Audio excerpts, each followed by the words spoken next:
If you're thinking about how much bike or car that you can responsibly afford, then this video is for you. Okay, so a good guideline that I usually like to start planning from would be this rule.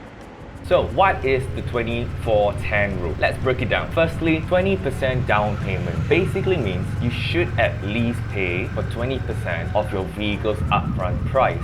Because the more you put down, the lower your loan amount and the less interest you have to pay over time. Next, a 4-year loan term. Keep your loan term to 4 years or less. Why? Because the shorter the term, the less interest you pay overall, and it keeps your payments manageable. And finally, 10% of your gross monthly income should be the max you spend on all your vehicle-related expenses. This includes your loan payments, your insurance, fuel, maintenance, and etc. For example, let's say you wanted to buy the bike that I'm riding, the Harley-Davidson Breakout. The Breakout costs $77,900. That would mean that your down payment should be about $15,580 and your loan amount $62,320. Assuming an annual interest rate of 2.38%, your monthly payment comes up to about $1,400. Your total interest paid over the 4 years, about $6,000. Assuming that you earn $5,000 a month, according to the rule, this bike does not fit your budget.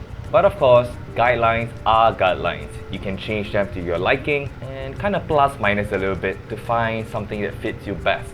So assuming you found a really good second-hand deal on Carousel, you took some numbers, suddenly it looks way more affordable. So whether you're buying a car or a motorcycle, this guideline works because it helps you avoid borrowing too much, paying too much interest and overspending.